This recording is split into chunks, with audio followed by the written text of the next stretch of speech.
Hey, j'espère que vous allez bien, je suis très heureuse de vous retrouver pour cette 5e vidéo de la semaine Back to School. Ça y est, on s'approche de la fin.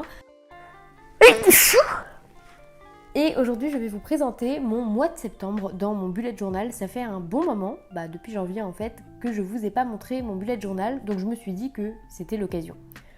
Donc comme vous pouvez le voir à l'écran, j'ai déjà tout fait au crayon gris. Honnêtement, je ne le fais pas du tout à chaque mois, mais ça m'arrange beaucoup quand je fais un tournage en termes de gain de temps, parce que sinon je filme pendant des heures. Bon, je commence évidemment par écrire le mois, donc septembre, en anglais parce que j'aime bien faire semblant que je suis bilingue et que c'est un petit peu plus stylé, alors qu'en vrai, c'est faux. Et ensuite, je vais venir commencer petit à petit à remplir cette page en jouant sur les reliefs. C'est quelque chose que j'aime beaucoup depuis que j'ai ce bullet journal, jouer sur les reliefs ou alors faire de la peinture, des dessins, etc. J'ai toujours aimé ça et je trouve que vraiment, ça rajoute un charme immense.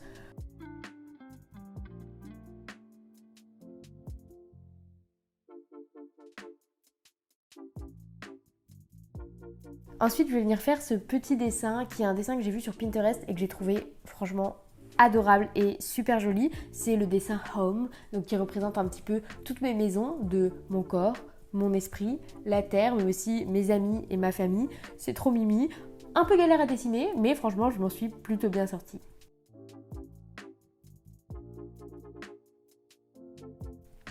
Ensuite, dans la page de droite, je vais faire ma to-do mensuelle. Je fais toujours ça, c'est une sorte de to-do list, mais qui n'est pas forcément super précise. C'est un peu des choses que je dois faire ou auxquelles je dois penser pendant le mois. Et je les écris là, comme ça je m'y réfère de temps en temps pour pas les oublier. Donc voilà, c'est des trucs assez classiques. Et comme vous pouvez le voir, je vais travailler avec la transparence. J'avais envie de mettre encore une fois du relief, mais comme c'est une to-do list et qu'il faut que je coche ou que je barre selon mon état d'avancement des choses, il faut que ce soit détachable. Donc j'ai juste mis un peu de washi tape et un petit autocollant que je peux hyper facilement détacher.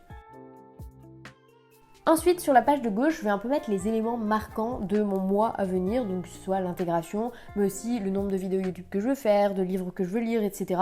C'est un peu basique, c'est pas vraiment une to-do list, c'est plus une liste d'objectifs, moments, etc. auxquels je dois encore une fois penser, même si bon, certains je vais évidemment y penser, typiquement l'intégration. Et ensuite, j'ai fait un petit dessin, encore une fois, vu sur Pinterest. Je pense que vous commencez à comprendre que Pinterest est mon inspiration numéro 1. D'ailleurs, j'ai un compte Pinterest où je ne poste rien, mais où j'ai plein d'épingles de bullet journal, etc. Si ça vous intéresse, c'est toujours dans la barre de description. Ici, c'est un petit champignon parce que pareil, ça va bien dans les couleurs. Bon, on est un peu tôt encore, je crois, pour les champignons dans la nature, mais tranquille, c'est pas le sujet. Donc, je me suis tentée au crayon de couleur, quelque chose que je fais très rarement, mais le rendu me plaît bien, donc je suis contente. Ensuite, j'ai changé un petit peu de mes habitudes ce mois-ci. J'avais envie de faire un habit tracker qui n'est pas journalier parce que si vous avez un peu suivi, j'avais l'habitude de faire un habit tracker par jour, c'est-à-dire que pour chaque journée, je faisais une liste de mes habitudes que je cochais et donc j'avais ça tous les jours. Mais j'ai envie de changer et de faire quelque chose un peu différent. Donc comme vous voyez ici, au mois, donc tous les jours je viendrai cocher, mais c'est avec un calendrier mensuel finalement. Et surtout, j'ai fait moins d'habitudes qu'avant, puisque j'avais tendance à avoir 10 habitudes, il me semble. Alors, ça peut paraître beaucoup, après, c'était pas des habitudes impossibles à avoir, mais il y en a qui sont même plus à cocher pour moi, puisque c'est vraiment devenu de vraies habitudes, et donc ça me sert plus à rien. Et d'autres que je juge plus forcément utiles ou quoi que ce soit. Donc là, je me suis cantonnée à 4 habitudes, ce qui est déjà pas mal et que j'aimerais atteindre. Et comme vous pouvez le voir, ce n'est autre que des habitudes dont j'ai parlé dans ma vidéo sur mes objectifs. Donc par exemple, le sport, mais aussi les étirements, le japonais et le temps d'écran. Youpi! Et ensuite, je complète le bas de la page de gauche avec mes heures de travail, puisque je vous ai dit, j'ai des petits jobs, etc. Et ça me permet de suivre un petit peu où j'en suis assez facilement. Et puis je termine en rajoutant plein de petites décos. Voilà, je trouve qu'il y a des petits trucs très mignons et j'aime bien. Voilà, je prends du temps à faire ça. Évidemment, je l'ai déjà dit dans mes autres vidéos bullet journal, mais rien ne vous oblige à passer beaucoup de temps à le décorer, etc. Le principe du bullet journal, c'est qu'il vous corresponde, que ce soit tout en simplicité, tout en excentricité, tout en couleur, tout en noir et blanc, avec plein de déco ou pas du tout, c'est comme vous le sentez. Évidemment, là, vous vous dites, waouh, mais elle passe trop de temps à faire ça tout le temps. Mais en fait, c'est une fois par mois et pour moi, c'est vraiment un moment de détente et de plaisir. Et après, je suis trop heureuse de me balader dans mon bullet journal qui est aussi beau que ça, quoi.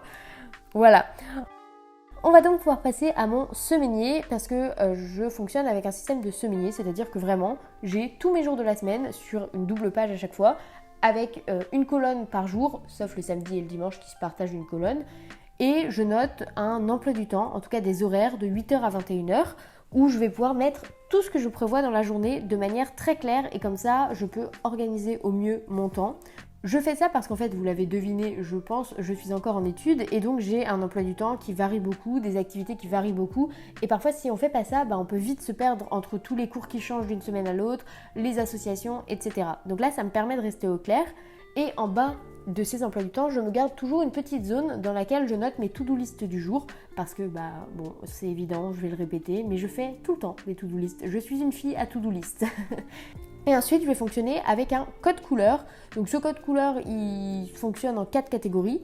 Le personnel, les associations, le travail et les cours. Ça me permet de très facilement voir ce qui est plus ou moins important, etc.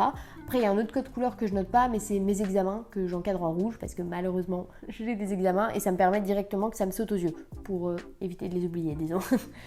Ensuite, là, je vous montre rapidement comment je le remplis.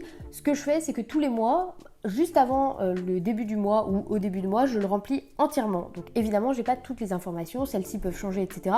Mais en général, j'ai au moins les informations sur mes cours et quelques rendez-vous importants. Donc je le remplis complètement. Et chaque dimanche, en fait, je vais vérifier que la semaine qui arrive, il n'y a pas eu de changement, des nouvelles choses que j'ai pu oublier de noter, etc. pour bien le mettre à jour. Et ensuite, évidemment, au jour le jour, je vérifie. Si on me dit qu'il y a un changement de programme, je le note. Mais globalement, c'est une fois par mois le gros truc et ensuite juste de la vérification une fois de temps en temps. C'est pas trop demandant. Donc ça y est, c'est déjà l'heure du Flips Row que je vous montre un petit peu tout ce que je viens de faire avec vous. Je trouve que c'est un mois qui est vraiment joli. Je suis très très satisfaite du résultat. J'y ai passé du temps, mais pas tant que ça en même temps. Ça a été assez efficace, donc je suis très contente. Je vous montre aussi rapidement ce que je fais en fait de chaque semaine, c'est que je remplis les pages de mon bullet journal un peu plus globales, qui sont des pages que je fais au début de l'année. Je vous l'avais déjà dit, mais personnellement, pour mon bullet journal, je fonctionne en année calendaire, c'est-à-dire de janvier à décembre.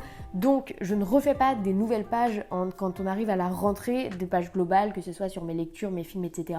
Mais je continue de les remplir au fur et à mesure, comme je suis en train de le faire.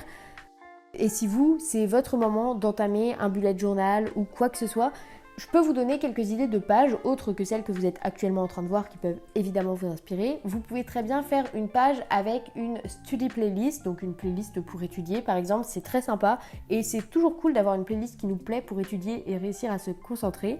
Vous pouvez aussi vous faire un emploi du temps global si vous n'avez pas un emploi du temps qui change toutes les semaines. Alors ça, je pense que c'est plutôt le cas au lycée ou avant, mais dès qu'on entre en études supérieures, souvent notre emploi du temps varie beaucoup, mais pourquoi pas.